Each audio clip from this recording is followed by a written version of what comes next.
Hello, everybody, and welcome to the Crypto Hipsters Curtain Calls. This is the Curtain Calls episode number 15. Bizarre Love Triangle, a Web3 Bill of Rights, crypto's good old days, and the three magi of blockchain. This episode is a compilation of 4 podcasts from season 6 through 8. For this episode, it's 3 from season 7 and 1 from season 6. And this episode features 4 guests. The first is Jonathan Padilla. He is the CEO and co-founder of Snickerdoodle Labs, and we spoke about envisioning a Web3 Bill of Rights for the data economy. Our conversation occurred in May of 2024. The second guest is Jerry Lee, who is the CEO and co-founder of the Artela network. And we spoke back in June of 2024. And our conversation was about building an interconnected network of value to bring back crypto's good old days and foster a blockchain renaissance. That's a wonderful conversation, and I implore you to check that out. The third one, this is the one from season 6. The 2 others, season 7. My last is season 7. But this one, season 6, Dr. Alan Tominey, who is the director of product and technology at Gorki out of Dubai. We spoke in December 2023, and our conversation was, and that was a Christmas special that year. I published that on Christmas Eve, and we spoke about the 3 magi of blockchain technology. The magi happen to be, speed, security, and scalability, and how to bring those all into balance. And the last conversation was one of my 15, it was episode 3 of my Shooting from the Hip series. And that was a little bit longer podcasts, spoke about a lot of stuff and off script, and there was no script for these podcast episodes. They were amazing. Not there ever is a script. I do have questions for people, and I do send them out, and I change them up in the moment all the time now. So we spoke about Silk Road, Satoshi, Celsius, and building a decentralized, over collateralized stablecoin protocol. He is the co-founder of the Standard out of Portugal. So this compilation has those 4 guests combined, and obviously, as always, my individual podcasts are available on Spotify, Apple, Anchor, Google, you name it, you can check it out. They're all available out there, anywhere you listen to your favorite podcasts, really. So sit back, enjoy this episode entitled Bizarre Love Triangle, a Web3 Bill of Rights, crypto's good old days, and the 3 magi of blockchain. I'll see you at the end. How do we do that? How do we unlock Web3's future of decentralized marketplaces, decentralized exchanges? How do we get there? I mean, it's still, we saw this at PayPal, and like the joke we like to talk about was we're building for the blockchain grandma. And like, I don't know, I mean, if folks are lucky enough to still have grandparents, like for a long time in the last decade, my grandmother would spend a third of her day on Facebook. And, there's a lot to read into that. You think about what Zuckerberg's facing with usage there on Facebook. Putting that aside for a second, the tech was easy enough that my grandmother had an older iPad and was playing around and talking to her cousins and her brothers and sisters who were still in Mexico. And, that 15 years ago would have been nuts to have somebody like that be able to use that kind of tech. We're in that kind of spot now with blockchain where it's still the UX and the customer experience is not where it needs to be for mass adoption. So everything from account abstraction to, recovery of assets to even safety and mitigating the kind of scams that are still very prevalent. I think addressing that and getting this safe for the other 90% of people who want to use this. And I'm not talking about just buying assets. You can go into Coinbase or PayPal and buy assets. I'm talking about actually using the tech. How many of those folks who bought assets are actually going on to Lens, or how many of them are actually using DeFi? There were very, very small numbers there. So how do we get that group of people to really use the core tech and the future applications like games? And I think once you do that, that's going to be the big moment there. But it's an infrastructure perspective right now. We haven't gotten there with the infrastructure. Yeah, I had a couple friends who asked me how to buy Bitcoin, and I said, go to Coinbase. Yeah. And what's a Coinbase? I'm like, so as far as even knowing about how to buy, it's still an issue. Um, I'm going through interviews I've had for a couple of years now regarding account abstraction. I don't see any from the outside. I don't see any inroads into improving account abstraction yet. Although a lot of people are working on it. You know, how have you seen account abstraction improve in the past couple of years, and where do we need to get to? I mean, I think there's a lot of venture investment into companies that are trying to do this, and that's probably the first step. I think it comes down to, like in any good tech, having a customer funnel that people can really start using this. And that's still the hard part. Whenever there's a bear cycle, people disappear. I think people are finally paying attention again after 18 months. But, you know, um, it takes time to scale these things. And the one thing I would say is going to be a positive is I think the number of corporate institutional folks is every cycle gets stronger, and those bring in more customers and more trust. So the hope is I think that's going to help funnel the people in who can now use this tech. But there's a lot there, and account abstraction. At Snickerdoodle, we're doing a lot on passkeys and leveraging the existing infrastructure from your browser and passkeys to make this super simple. So, there's a lot of people approaching this. I think see people still get nervous around non-custodial wallets just because they could lose stuff. Came in as an ICO advisor. I want to get your take, your definition of what the good old days mean to you, and then I can share with Mm-hmm. them what they meant to me. Mm-hmm. Yeah, I think when I first got into crypto, I read the Bitcoin, the white paper, and it just I was really amazed by it. And just in a way, I was shocked by how this could be done in a permissionless way. You can do the electronic just uh, payment and transactions without the middleman. So it was quite some innovative idea, and apply engineering principles, and you can build a larger scale network around it, right?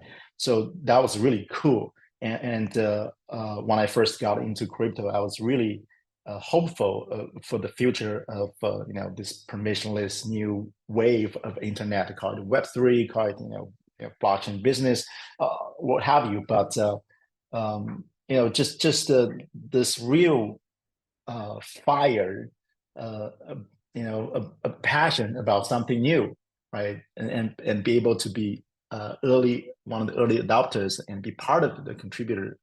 So that was the I guess what I would call the good old days. It's just getting inspired by this new wave of innovations. I like that. I like the I can relate to the inspiration. Um, the ICO days were fraught with, I guess, some of the same things that we're fraught with today. Yeah, I mean, because this industry, in the grand scheme of things, is still very early. There are scams, there are fraud, there's just a lot of bubbles, right? But just underneath of all what's happening on the surface is really this amazing blockchain technology, and the potential to build the permissionless internet services for future. That's going to fix a lot of the issues we have today with these Web2 type of services. So yeah, I'm very, very hopeful for the future. I think that's the reason I started Artela, trying to build a infrastructure that's really geared towards larger scale applications for really mass adoption. People talk about mass adoption, but really, if you look at the Web3 or crypto today, the number of users are on-chain users are so small, right? It's not even I see some numbers like maybe 5 million total users, but you can't really use DAU. It's just compared to Web2, it's so small, right? It's not even 1%. So I see we have long way to go and to grow, and we need to keep building the solid ground for infrastructure. We also need to build some new innovative applications. The masses aren't ready to go into Web3. The masses are ready to still work in Web2, but how do you create that where you get people who are in Web2 and very comfortable with Web2, familiar and getting comfortable with Web3? Yeah.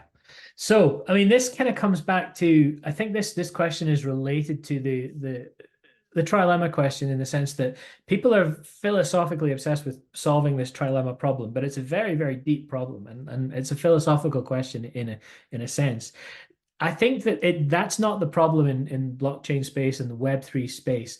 The problem in the Web3 space is, like you say, it's adoption, right?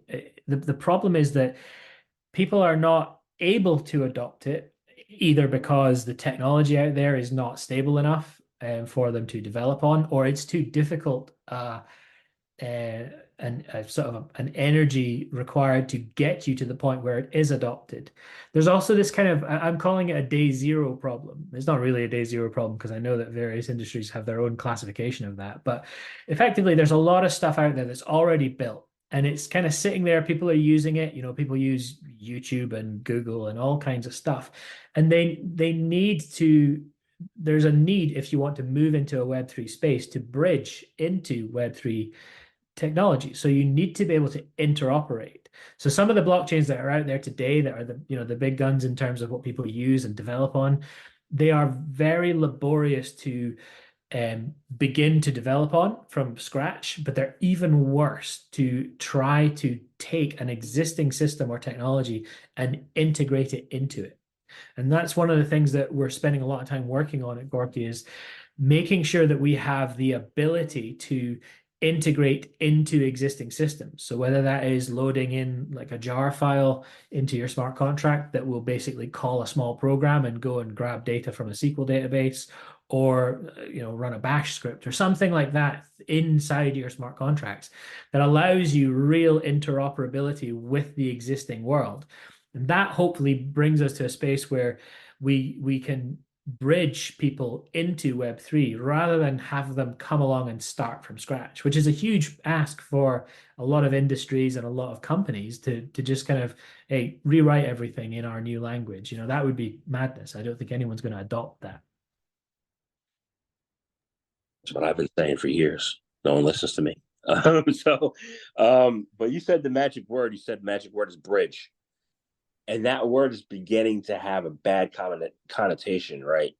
Because Web3 natives talk about bridging, and that's cool. And everybody asks me, hey, what are you bridging? And I'm not bridging anything. My definition of bridging is bring the institutional players into, the new technology and be able to integrate. So instead of focusing on the masses, what if you focus instead on the institutional adoption, right? What remain the challenges to brick and mortar industries like energy, like the ones you're familiar with, and others to fully adopt the blockchain, and what needs to happen for them to pave the way for the global institutional adoption, with this word bridge out there getting the bad connotations and everything. Yeah, I mean, so the large institutions that are they're sort of megaliths of industry, they move very slowly. And it's the same thing when you see a small agile company, they can do things and they act and work in a certain way. But when you have these massive multinational organizations, they kind of struggle to move into a different space quite a lot. And it's purely it's just trying to build the momentum to get them to shift. I think a lot of the industries, so in my experience in the energy industry, in the oil and gas world, they are slow to adopt new technologies. They talk about being very innovative and moving things very fast, but actually in the kind of a lot of the kind of coalface side of the oil and gas industry, for example, they're very slow, and it's for a very good reason. There's a lot of safety consciousness. I mean, we've all seen how things can go very, very wrong in the oil and gas world when, you know, things are not safe, and that's, you know, tragedies can happen. So when it comes to adopting new technologies, they have to see that it is safe, see that it is valuable, and see value from doing this adoption. A lot of the work for blockchain in even the, you know, any industry really is as an integration tool, and we're, you know, a lot of companies nowadays need to partner with other companies when it comes to doing anything really. I mean, if you work in, you know, if you're producing an oil and gas asset, you'll have lots of business partners, and that's a trust problem. What's been the evolution of the cypherpunk and their view of, you know, in Bitcoin? You know, the initial cypherpunk view hasn't really changed fundamentally. The view is transparency for the weak. Transparency for the powerful, and privacy for the weak. So this is fundamentally what the goal was, like that the powerful need to be transparent and the weak need to have privacy, so that they, you know, don't get weaker, basically. And the weak meaning, you know, the unbanked or anything else in society.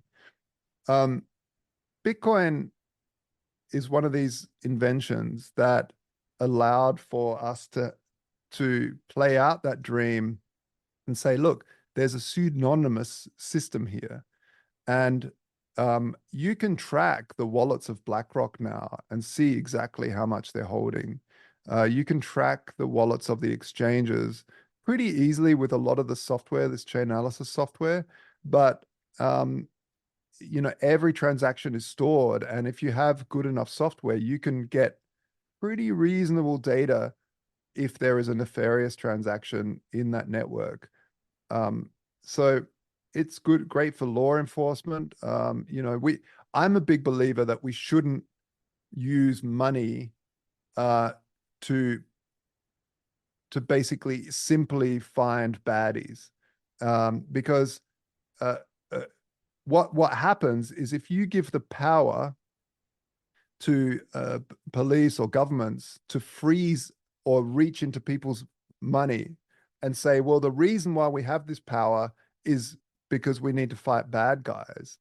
Well, that becomes a very, very slippery slope towards tyranny, because then, like we saw with the truckers in Canada, whether you like the truckers or not, it doesn't matter. You can see that there was a group of people who didn't agree with the government's stance on an issue, and the government basically went in and froze their bank accounts, froze their entire family assets, for a political view. Now, this is just a very egregious move, and so Bitcoin allows for true self-sovereignty, and that not to be the case. Now, it is important that police can hunt down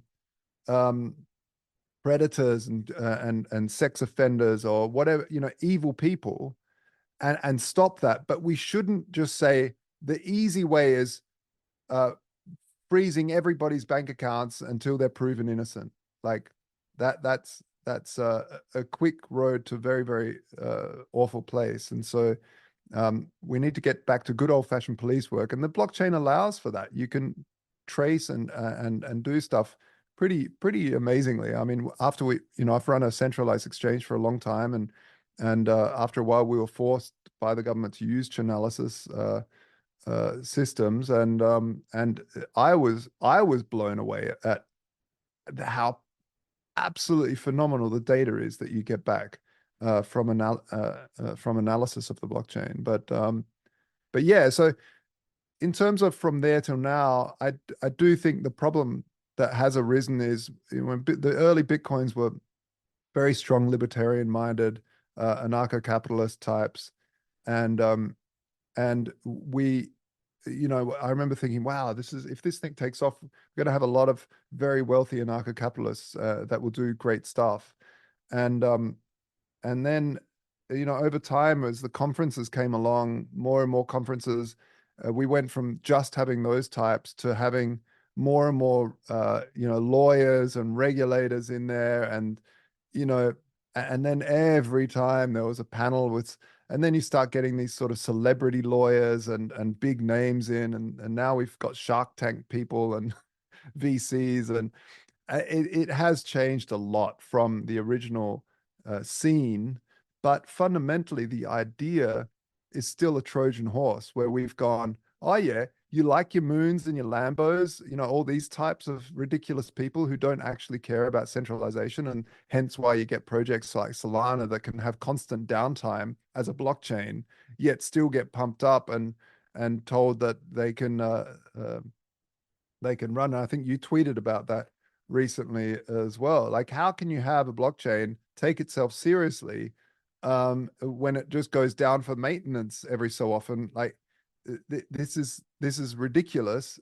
But this is where we are now, that people don't care because they can buy a part of it and it moons. And this is where I see, why regulators get pissed off, like the SEC, because they see it more as a security, which I actually think is silly. People should be able to invest in things without this ridiculous protection. And maybe the SEC should turn into an educational arm instead, where they can educate people of what scams look like instead of forcing them not to be able to invest in them.